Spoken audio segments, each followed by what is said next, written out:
What's up guys, Surfin's Work here, back with another Destiny 2 video. Today's video is going to be based on a Titan's Void subclass and being able to get unlimited abilities, being able to swap them all the time, and getting Overshield as well, so it helps you stay alive. Not only that, but of course you're going to be making enemies volatile and being able to do bonus damage as well. I'll be going over every ability, aspect, and fragment, as well as armor mods and weapons that'll work best with this build. Of course, the dim link will be down in the description below, and if this helps you out, be sure to leave a like on the video, and let's get into the build. The super ability I ended up using here is going to be Word of Dawn. While we're going to be inside of Word of Dawn, we're going to get grenades back faster, and of course, we're going to get Weapons of Light. I think in this build, you definitely could use Sentinel Shield if you wanted to, but I feel like Bubble is going to be just a little bit more universal.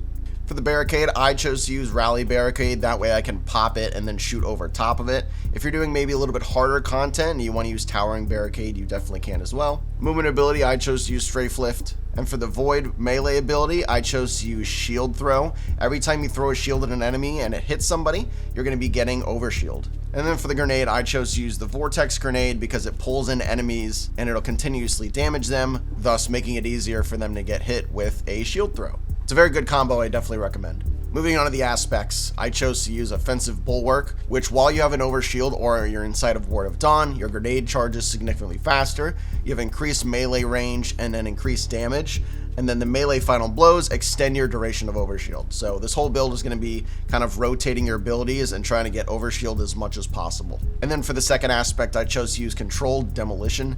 Hitting a target with a Void ability or Volatile Explosion makes them volatile. Further damage to a volatile target causes them to explode. It grants you and your nearby allies health while volatile targets explode near you. So it's going to be a good way to heal and make everybody volatile. That's why those grenades are so helpful, and the shield throws as well.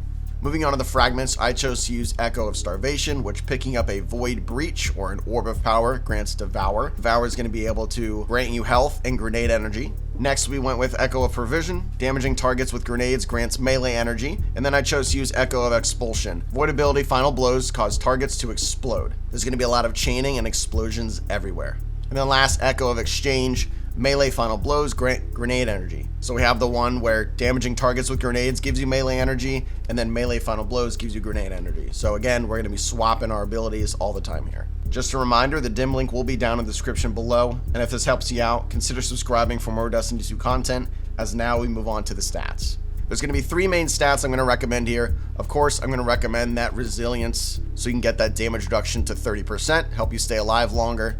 The Discipline, so you can get your grenade ability cooldown as short as possible, that way you can get your grenades back faster. And then for this build, I'm going to recommend Strength to try to get your melee ability cooldown even faster. The whole point of this is to get Overshield and be able to swap your abilities and use everything as much as possible. That's the whole idea of this build. Now we're going to move on to the artifact mods. Of course, if you're viewing this at a later time, the artifact mods might change, but this build should still be effective. But for the artifact mods that I chose to use Shatter Orbs. The first time you break a combatant shield, you create an Orb of Power. If you break the shield with a matching damage type. Volatile Flow, which picking up an Orb of Power grants your void weapons volatile rounds, which is incredibly powerful. Bricks from Beyond. Defeating a powerful combatant with a void weapon has a chance to generate heavy ammo for you and your teammates. Void Weapon Channeling. You gain a temporary bonus to void weapon damage after you defeat a target with a void weapon while at least one of your void abilities is fully charged. This damage bonus increases based on the number of void abilities you have. And then lastly, Prismatic Transfer. When you cast your super, each member of your fire team with a subclass damage different from yours grants a bonus to weapon damage. Now we move on to the armor and the armor mods. Of course, starting with the helmet, I chose to use two Ashes to Assets,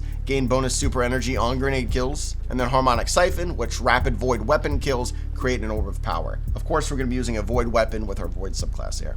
Now moving on down to the arms, I chose to use a Bolstering Detonation, which grants class ability energy each time you cause damage with a grenade. Firepower, your grenade final blows create orbs of power. And then Impact Induction, causing damage with a melee attack reduces your grenade cooldown.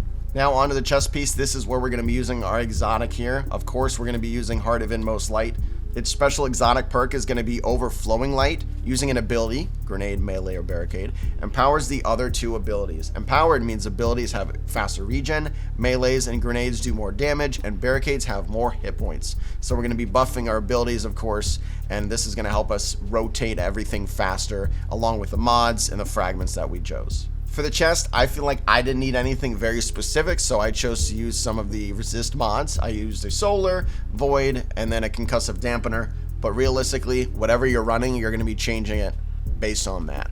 Now going on to the legs, I chose to use Innervation, which reduces grenade cooldown each time you pick up an Orb of Power. And then I used 2 Absolution mods, reduces all ability cooldowns each time you pick up an Orb of Power. So Orbs of Power are going to be absolutely huge here, and you're going to be able to get them a bunch of different ways. Finally, onto the Titan mark, I chose to use Outreach, which reduces melee cooldown when you're using your class ability, Bomber, which reduces grenade cooldown when using your class ability, and then Distribution, which reduces all ability cooldowns when using your class ability near target. So every time you pop a barricade next to an enemy, you're going to be getting back some of your ability energy for your melee and grenade. And then here I'm going to go over some of the weapons that I chose to use for this build. In the first slot, maybe it kind of depends on what you're running. If you're running something where you need maybe anti-barrier, you can always run the Arbalist. For this, I kind of just chose to use the Witherhoard. It's really nice passive damage that I really don't have to think about.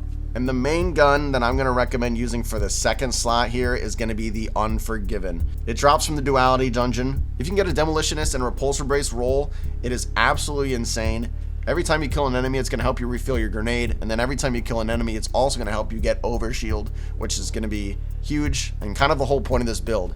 Now, I did test it with a Demolitionist gun only, and then I also did test it with a gun that only had Repulsor Brace, and both worked out really, really well, but having both together makes the build a whole nother level.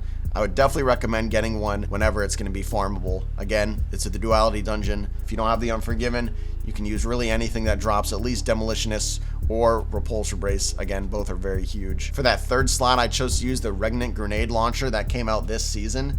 The role that I have is Repulsor Brace Explosive Light. It's pretty good for boss DPS, and I feel like if I need to proc Repulsor Brace really fast, maybe I'm not using an SMG with it, then I can just whip it out and kill a couple adds with it and then get Overshield from it. It's incredibly easy, it's really good, and this is craftable, so you can craft it however you want. To wrap things up, I will say this build is absolutely fun to use. I haven't used the Void build in quite some time. Being able to rotate my abilities incredibly fast, and being able to do extra damage with volatile rounds, and also be able to get Overshield over and over again to where I don't really have to worry about dying or having my teammates die because I can buff everybody. It's really, really good, and I definitely recommend it. Definitely give it a try. Again, the dim link is down in the description below, so make sure you click on it and test it out for yourself. If this video did help you out, make sure you leave a like. Consider subscribing as well for more Destiny 2 content. If you watched this far, I appreciate it. Thank you very, very much for checking out the channel, and I'll catch you in the next one. Peace.